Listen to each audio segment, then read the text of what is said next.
예수였네. 아멘.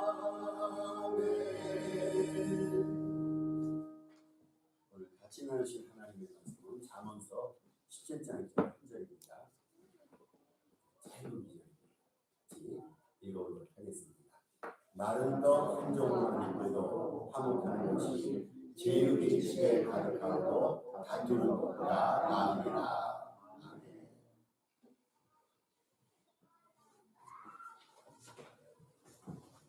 해마다 5월이 되면 설교 주제가 거의 비슷비슷합니다.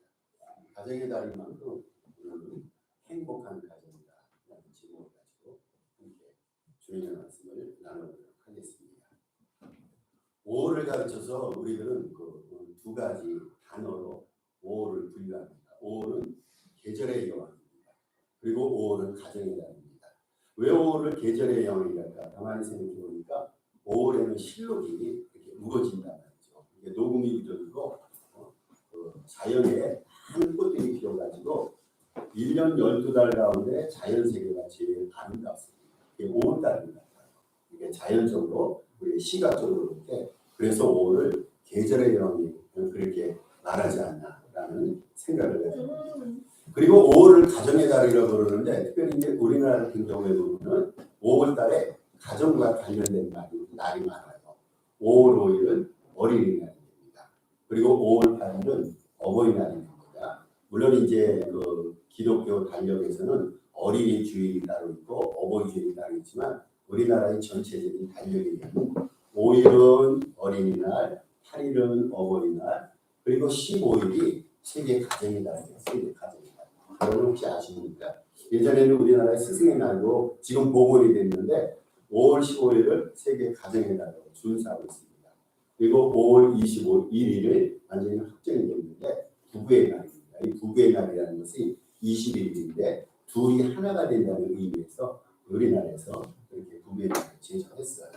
그래서 이 5월에는 가족들 간의 사랑과 감사와 따뜻한 마음을 전하는 그런 날들을 이렇게 제정했단 말이죠. 그런 날들을 기념하고 지키고 있습니다. 이렇게 가족과 관련된 날들이 많아서 5월을 우리들은 가정의 날이다 이렇게 부릅니다. 여러분들 가정의 날 5월을 가정의 날이라고 기념하고 지킨다 해서 가정의 행복이 갑자기 찾아올까요? 이 날들을 국가적으로 사회적으로 교회적으로 지정을 했어요. 기념하고 준수하는 국경일 공휴일날로 지정했는데 우리가 간혹 가다가 이런 날을 준수하고 이런 날을 축복하고 축제도 지닌다고 해서 갑자기 어느 날 가정이 행복해질까요? 가정의 달을 설정하고 가정 예배를 드리고 그리고 부모에게 선물을 이게 제공하고 한다고 해서 갑자기 가정이 어느 날 행복해질까요? 그렇지 않습니다. 오늘 우리가 특별히 행복한 가정이라고 주제를 가지고 예배를 드린다 할지라도 갑자기 이것을 통해서 가정 속에 은혜와 행복으로 가득한 그런 역사가 일어나지는 않습니다. 예전에 안 하던 일들을 그것이 큰 이벤트라 할지라도 시행한다 할지라도 그것을 통해서 갑자기 예전에 얻지 못했던 인생과 가정의 축복과 행복을 얻을 수 있을까요? 그렇지는 않습니다. 그런데 우리가 가정의 달을 지니면서 이렇게 하나님 앞에 예배를 드리는 이유가 있어요. 우리는 가정이라는 이유 때문에 너무 가깝다는 이유 때문에 그동안 우리 사이에 소홀히 하는 그 경우가 참 많습니다. 가깝기 때문에 말을 안 해도 이해해 주겠지. 표현을 안 해도 내 마음을 용납해 주겠지. 식구들이 너무너무 가깝다는 이유 때문에 어쩌면 우리들은 그 가까운 사이에 소홀히 했는지 모릅니다. 이래서 지난날 소홀히 했던 우리의 관계들을 우리가 이 시간을 통해서 아마 한번 짚어보자는 거예요. 그래서 이 가정의 날이라는 이름을 딱 설정해서 이 날들 우리가 축복하면서 이 가정에는 그간 소원했던 우리 사이에 좀 더 우리가 생각하고 좀 더 마음 쓰고 좀 더 감사와 고마워하면서 가정 내 행복과 평안을 도모해 나간다면 그만큼 바람직한 가정을 세워갈 수 있지 않을까요? 여러분 생각해 보세요. 부부간에 얼마나 애틋한 관계여야 합니까? 근데 너무나 가깝기 때문에 우리는 서로를 무시했어요. 부모와 자식 간의 관계처럼 피로 연결된 관계가 어디 있습니까? 그런데 너무 가깝다는 이유 때문에 우리는 지금까지 소홀히 했어요. 남한테 잘한단 말이죠. 바깥에 나가서 우리 한국 남성들 얼마나 남한테 잘합니까? 그러면 남을 대하고 잘하는 만큼 과연 식구들에게도 그렇게 애틋하게 애잔한 마음을 가지고 잘했습니까? 하고 싶어도 그것이 제대로 되지 않았어요. 그래서 우리는 하나님 앞에 가정의 달을 드리면서 예배를 드리면서 이 가정의 달만이라도 그동안 소원했던 식구들 간의 관계를 새롭게 정립해 나가면서 행복과 평안을 도모하는 시간을 가져보자. 그래서 우리가 노력하고 조금만 애쓴다면 바라고 원하는 만큼 행복의 가정이 이루어지지 않을까요? 가정은요.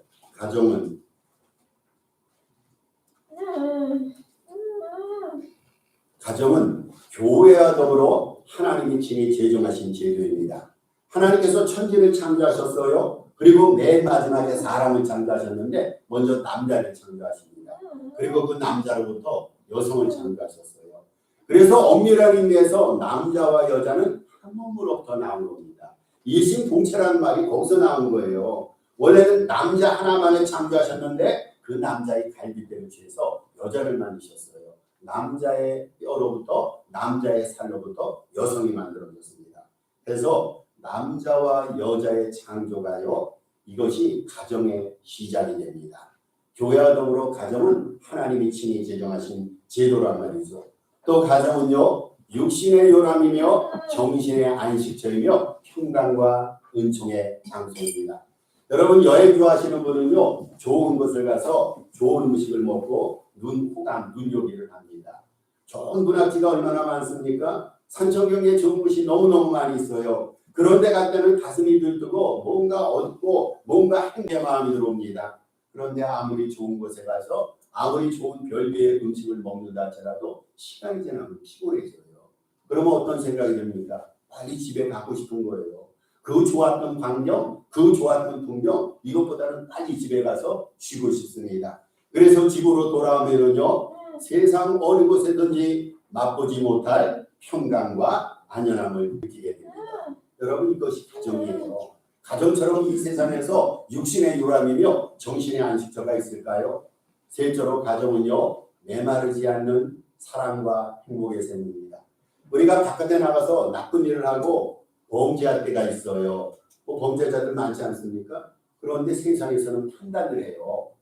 법이 있어가지고 그 법에 어긋나면 법에 따라서 판단을 내리고 징역상을 하고 그리고 여러 가지 벌을 받기도 합니다. 그런데 세상에서 죽을 죄를 지었다 할지라도 용서받을 수 있는 유일한 곳이 가정이란 말이죠.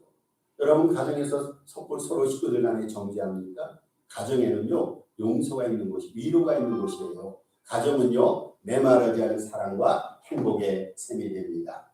또 가정은 식구들의 소망과 비전이 담긴 것입니다. 미국에는 산에 있는 동네가 구천입니다. 근데 한국에는 닷동네라고 그러잖아요. 한국에 닷동네 다닥다닥 집들이 붙어 있어요. 그 닷동네가 할지라도 밤중에 멀리까지 새어나가는 집집마다 불빛이 있단 말이죠. 그것은 단지 어둠을 밝히는 빛으로만 작용합니까? 저는 간혹 가다가요. 그 닷동네에서 새어나오는 그 불빛이 그 집의 꿈과 소망이라 생각합니다. 단지 어둠을 밝히는 빛만이 아니라 그 가정이 갖고 있는 미래를 향한 꿈과 비전이 그 빛을 통해서 상징화됩니다.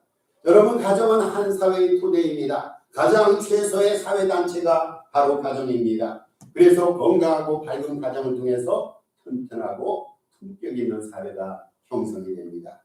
한 나라의 장래는요. 잘 정돈된 시민들 가정에 따라서 결정이 됩니다.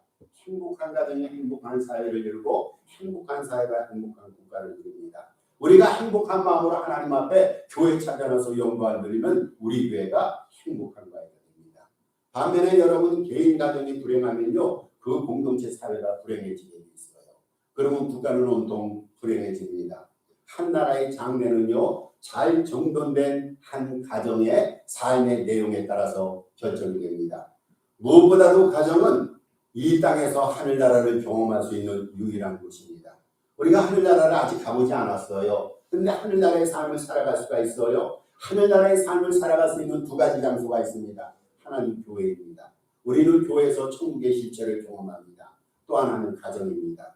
그래서 가정을 가르쳐서 작은 천국이라 말합니다. 성경에 보면은요. 천국 주인이신 삼위일체 하나님을 가정의 용어를 빌어서 소개를 하고 있어요. 우리가 하나님을 아버지라고 부른단 말이죠. 여러분 가정 내 아버지라는 존재가 있는데 그분이 바로 하나님이에요. 예수님이 누구입니까? 독생자 아들입니다. 가정 내 아들이라는 용어를 빌어서 예수님을 표현하고 있어요. 그리고 성령님은요 어머니와 같은 보혜사입니다. 보세요, 삼위일체 하나님이 가정의 용어를 갖고 있어요. 이 말인즉슨 가정은요 작은 천국이고 하나님을 경험하고 천국을 맛볼 수 있는 교회와 더불어 유일한 두 곳 장소입니다. 유명한 에디 셰퍼라는 사람이 있습니다. 에디 셰퍼라는 사람이 이런 말을 했어요. 가정을 이끌어서 영혼 존재의 성장 장소, 피난처, 문화 창조의 중심지, 지역의 박물관, 인간 관계의 출발 형성소, 그리고 신앙의 출발지이자 신앙의 종착지다. 에디 셰퍼라는 분이 이렇게 가정에 대해서 정의를 했습니다. 우리가 즐겨 부르는 노래 가운데 예전에 여러분 많이 부르셨을 거예요. 지금도 가정의 달에 이 노래를 간혹 부르곤 합니다. 존 하워드 펜이라는 분이 지은 그 작사한 즐거운 나의 집이라는 노래 여러분 다 아시죠? 즐거운 나의 집. 즐거운 곳에서는 나로라 하여도 내 쉴 작은 집, 내 쉴 곳은 작은 짐대집뿐이니 내 나라 내 기쁨 길이 쉴 것도 꽃피고 세우는 집 내 집뿐이니. 아무리 세상적으로 즐거운 곳이 있더라도 우리 영혼을 편안히 쉬게 하는 것은 자기 집이라는 거예요.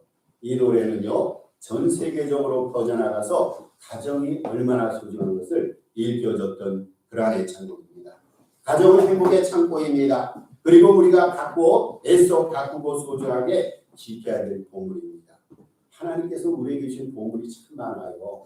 교회도 보물이에요. 그 가운데 가정도 보물입니다. 이 보물을 우리가 잘 간수하고 잘 유지하고 잘 지켜가야 됩니다. 그런데 가정의 행복과 건강은요 거저 주어지지 않아요. 여러분 살다 보니까 어느 날 갑자기 행복해진 자신을 발견합니까? 그렇지 않습니다. 결혼하고 자식을 낳습니다. 그리고 돈 벌과 함께 기간이 많이 늘어난다 할지라도 그에 비해서 행복이 자연스럽게 늘어납니까? 예전에 그런 생각을 좀 해봤어요. 사람이 나이 들고 세월의 연륜이 있다면 행복도 그냥 늘어날 줄 알았어요. 교회 신앙생활 처음 하면서 교회 생활을 오래 하다 보면요 믿음이 그냥 늘어날 줄 알았어요. 그런데 그렇습니까? 평생을 예수 믿었는데도 초기 믿음을 갖고 있는 사람이 있어요. 초창기에 가졌던 그 가정의 행복의 양이 있어요. 그 양이 늘어나지 않고 초창기에 머무는 그러한 가정도 있습니다. 가정은요 얼마나 식구들이 그 삶을 오래 살았느냐 거기 비례해서 가정의 행복이 늘어나지 않아요. 5월달에 우리가 가정의 달로 지낸단 말이죠. 가정의 달로 지내고 하나님 앞에 예배를 드린다 할지라도 가정주의를 지킨다고 할지라도 이 자체로 그냥 행복해집니까? 그렇지 않아요. 행복해지기 위해서는요 노력을 하고 성경에서 말하는 원리와 방법을 따라야 됩니다. 우리는 가정의 행복을 반복받아야 됩니다. 이 가정의 달에 어떻게 하면 우리 가정이 행복한 가정이 될까? 어떻게 하면 우리 교회가 행복한 교회가 되고 행복한 공동체가 될까? 성경이 우리에게 예시하는 행복에 대한 방법과 비결을 찾아서 정말로 명실상부한 그런 행복한 가정을 이뤄 나가야겠습니다. 가정의 행복을 담보하려면요 첫째로 일 중심이 아닌 사람 중심이어야 됩니다. 여러분 이거 기억하시길 바랍니다. 일 중심이 아니에요. 사람 중심이 아닙니다. 미래를 위해서 분주하고 열심히 일하는 거 참 중요합니다. 돈 많이 벌어서 미래를 저축하는 거 중요합니다. 그런데 이거보다 더 중요한 것이 있어요. 오늘 식구들 간에 함께하는 시간입니다. 오늘 식구들 간에 사랑을 나누는 겁니다. 오늘 식구들 간에 미래를 함께 꿈꿔나가는 겁니다. 세상에서 가장 귀한 존재가 있다면 사람입니다. 여러분 사람처럼 소중하고 아름답고 멋있는 존재가 있을까요? 우리나라 가요곡 가운데 사람이 꽃보다 아름다워. 여러분 이 노래 아시죠? 예전에 그 안치환 씨라고 운동권의 그 가수가 이 노래를 불러서 전 국민의 애창곡 비슷하게 됐는데 맞습니다. 사람이 꽃보다 아름답습니다. 노래말 가사처럼 여러분 아무리 우리가 위대하고 큰 일을 행한다 할지라도요 일 자체는 정신과 영혼이 없어요. 교회 일에 영혼이 있고 교회 일에 정신이 있습니까? 일 자체는 그런 것이 없어요. 오직 사람에게만 그런 것들이 있지요. 여러분 특히 사람은요 하나님의 형상으로 지음받은 아주 특별한 존재입니다.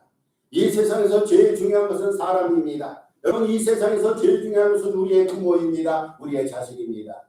이 두 존재보다 더 귀하고 애틋한 존재가 있을까요?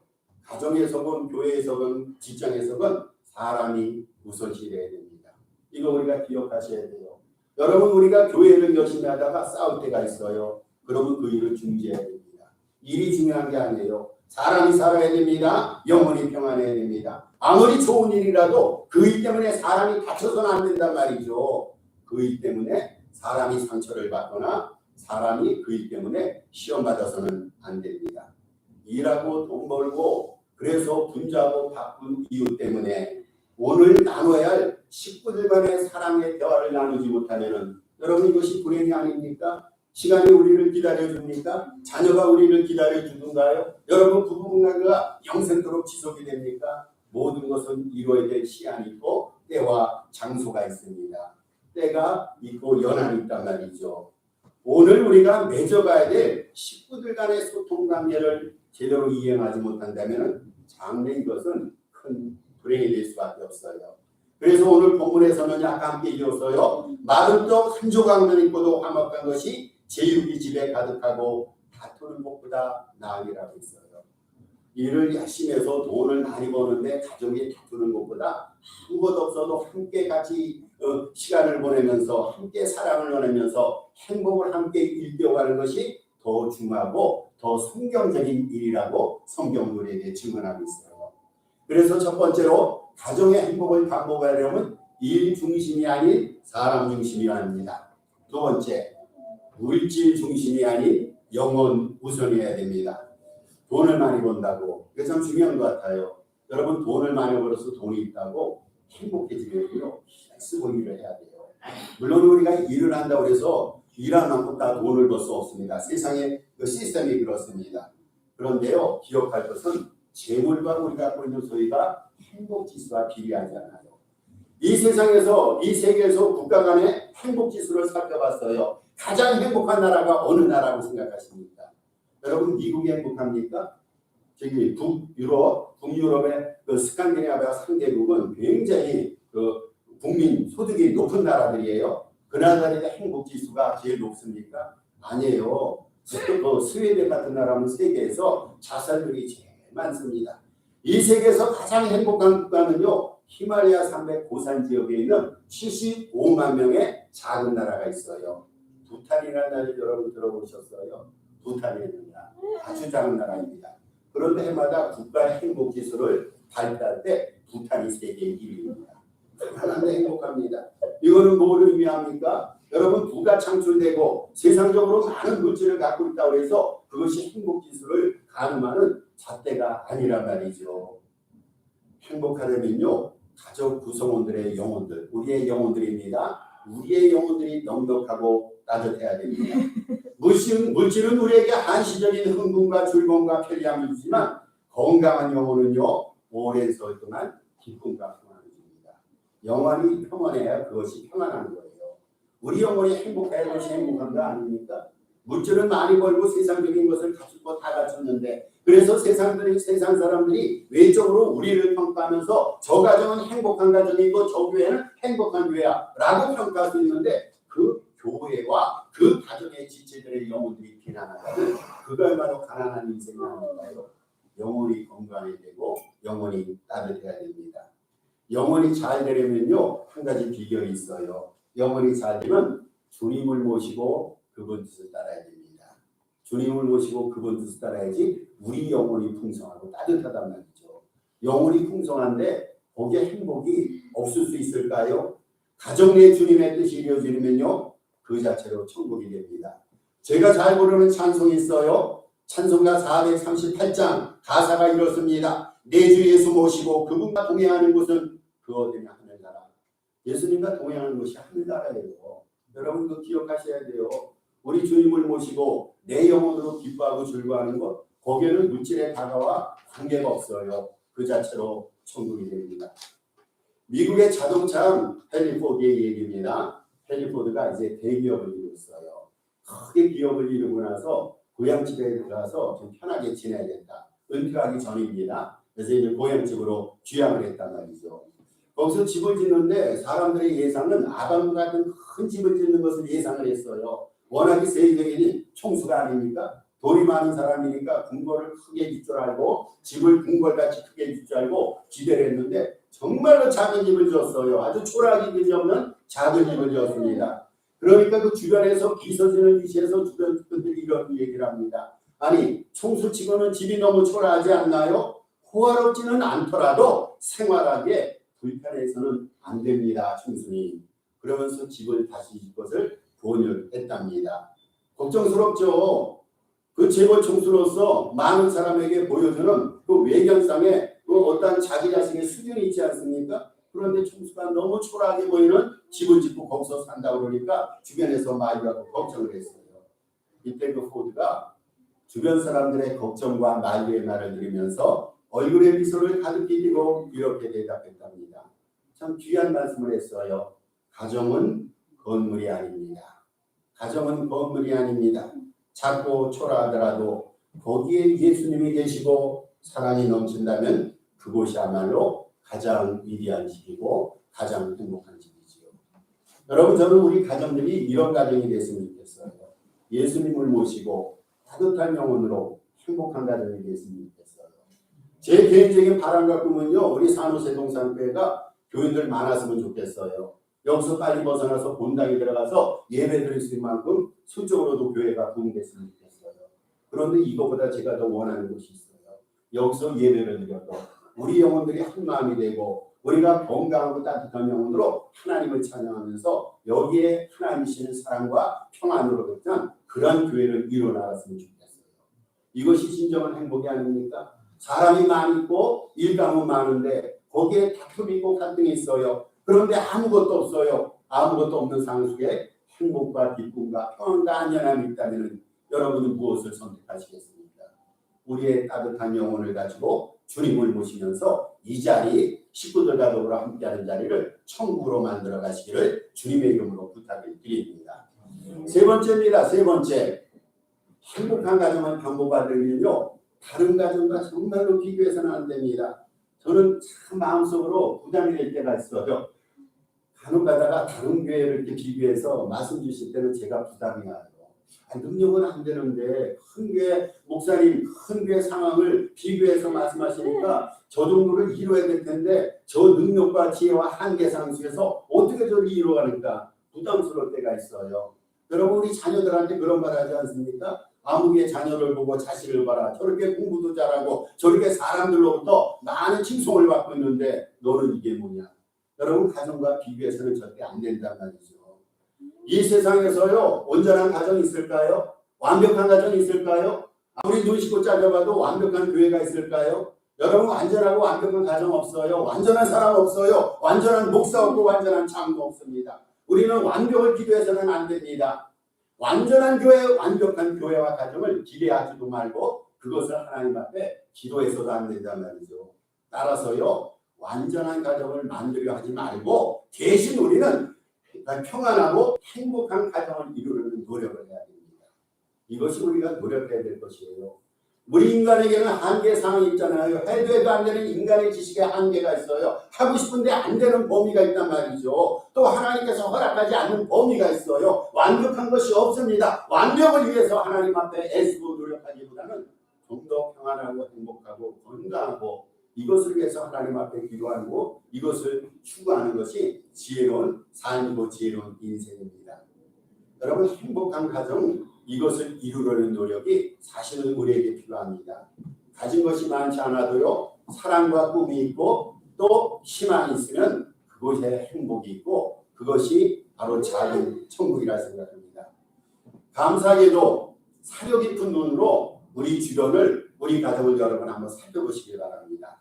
그러면 우리 가정에는 우리 교회는 내 주변에는 행복과 사랑의 요소들이 과연 없을까요?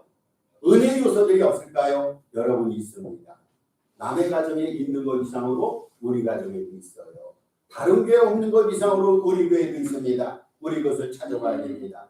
특별히 시편 128편에 보면요 이렇게 말합니다. 우리의 배우자는 결실한 포도나무라 말합니다. 그리고 우리의 자녀들은 감람나무라 말합니다.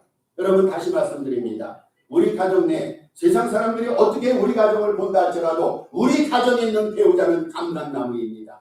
그리고 우리 가정 속에 있는 자녀들은 포도나무입니다. 우리 가정 속에도 감람나무 있고 포도나무가 있어요. 외밤이 있는 게 아니란 말이 성경이 그렇게 얘기하고 있어요. 너와 살을 맞대고 사는 내 배우자가 감람나무라 말합니다. 너의 배 속에서 태어난 너의 아들 딸들이 포도나무라고 말합니다. 여러분 우리 가정 속에도 하나님이신 감람나무, 하나님이신 축복의 포도나무가 있어요. 우리는 그것들 가다가 하나님 앞에 감사한 거예요. 외형적으로 뭔가 있어 보이는 다른 가정과 비교할 것이 아니라 우리 가정에 주신 하나님의 축복과 우리 가정에 주신 하나님의 은혜를 생각하면서 그것과 달리 감사, 감격을 하나님 앞에 드리고 그것과 달리 하나님 앞에 더 충성하고 헌신하고 그것을 은혜 가운데 유지하기 위해서 애쓰고 최선을 다해야 됩니다. 믿음의 눈으로 바라보면서 우리 가정 내에 주신 하나님의 축복과 달리 하나님 앞에 영광을 돌리며 이러한 축복을 은혜 가운데 잘 간직하고 유지하는 저와 여러분 되시길 바랍니다. 네 번째입니다. 네 번째 마지막입니다. 네 번째로 행복한 가정을 담보받으려면 가정 예배단을 쌓아야 됩니다. 가정 예배단. 저 글씨가 갑자기 작아졌네요. 가정 예배단을 쌓아야 됩니다. 여러분 가정이 회복받고 축복받고 승리하는 비결은요 한 가지가 있어요. 가정 예배를 드리는 거예요. 가정 예배. 우리가 교회 예배는 굉장히 중시해요. 그렇잖아요. 코로나19 시대, 전염병 시대에도 길을 쓰고 우리는 대면 예배 드리기 위해서 찾아나갑니다. 교회에서 드리는 예배는 정말로 누구로 중요시 합니다. 그런데 여러분 가정 예배를 어떻게 생각하고 계십니까? 교회 예배가 중요한 것처럼 가정 예배도 중요하게 생각해야 됩니다. 여러분 우리들은 교회에서는 좋은 신앙인이에요. 그렇지 않습니까? 예배를 드리는 순간에 성령 충만치 않은 사람이 어디 있습니까? 말씀으로 은혜를 받고 찬송 부를 때 울림과 감동이 와요. 하나님 앞에 기도할 때 우리의 기대와 예상을 갖고 하나님 앞에 우리 기도를 하나님의 보좌에 올려드린단 말이죠. 교회에서 우리는 분명히 좋은 신앙이에요. 여러분 교회에서 좋은 신앙인 것처럼 가정에서도 우리 과연 좋은 신앙입니다.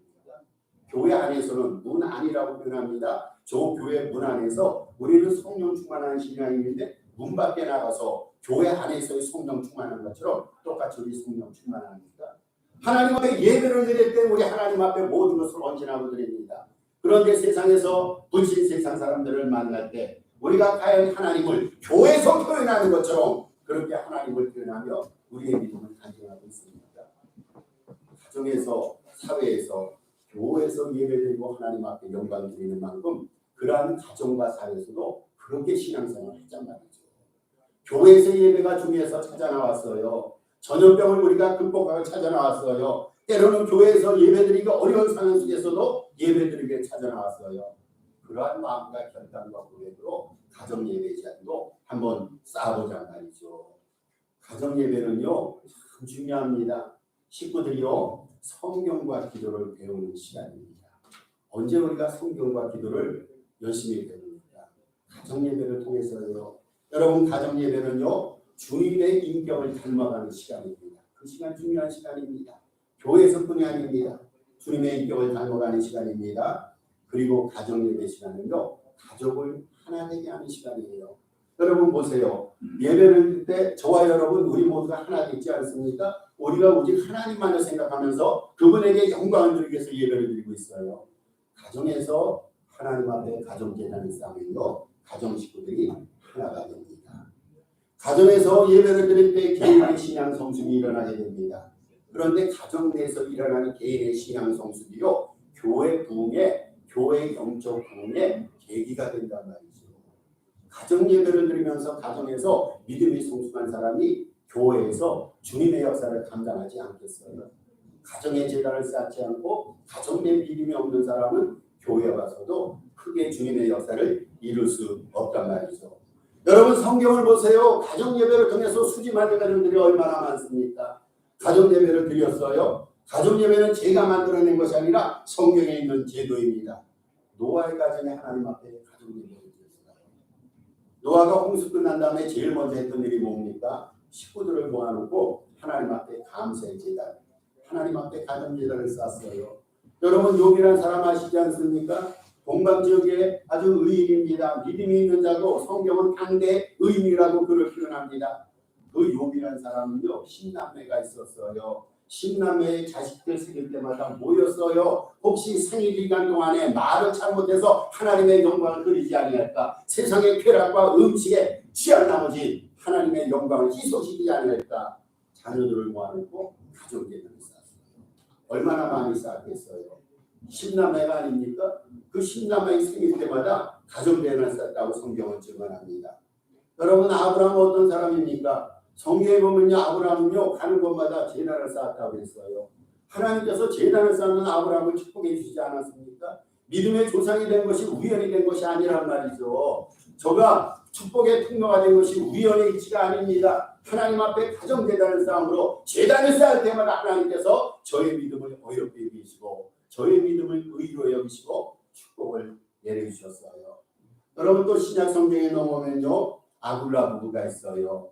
부부의 전형입니다. 두 부부가 믿음 생활을 얼마나 잘했는지 몰라요. 특별히 부인이었던 브리스길라는 믿음 생활을 너무 잘했어요. 그래서 성경에는요 부부가 나올 때는 남편 이름이 앞에 나오는데 처음에 보면은 아내 이름이 앞에 나올 정도로 믿음 생활을 잘했어요.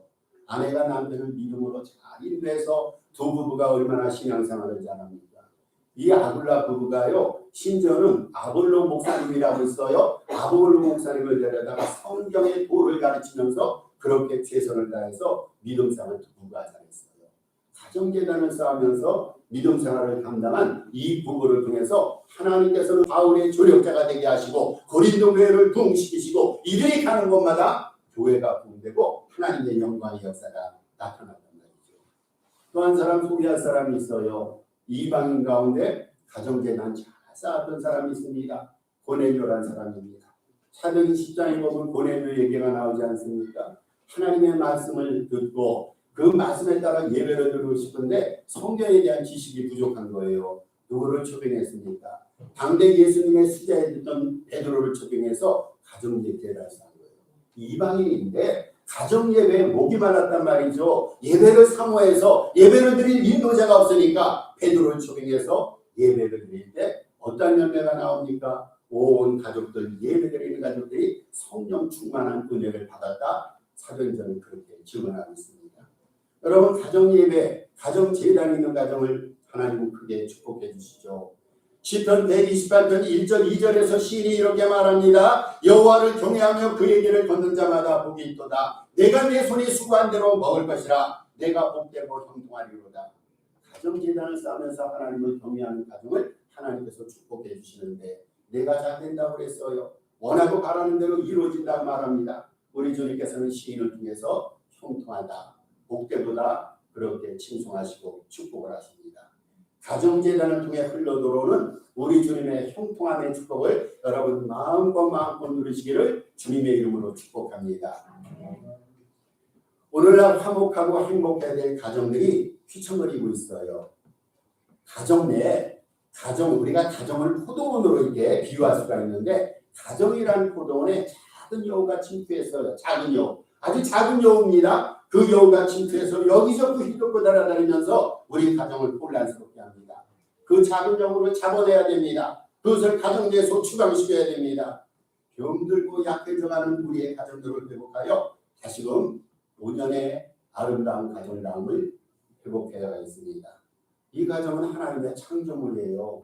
복의 통로예요. 행복의 장소가 되어야 됩니다. 사랑의 샘이 되어야 됩니다. 그런데 오늘날 가정이 위태합니다. 오늘날 가정 속에 위기가 도래했어요. 창조시의 원래의 가정을 우리는 다시금 회복해야 됩니다. 여러분, 어떻게 가정을 회복합니까? 일 중심이 아닌 사람 중심의 가정이 되어야 됩니다. 회복됩니다. 물질 우선이 아닌 영혼 우선의 가정이 되어야 됩니다. 비교가 아닌, 남과의 비교가 아닌 창조적인 시선으로 서로를 바라보는 가정이 되어야 됩니다. 예배의 단을 경고히 쌓는 가정이 되어야 됩니다. 이러한 행복한 가정, 이러한 아름다운 가정을 통해서 우리는 하나님 앞에 영광을 돌릴 수가 있습니다.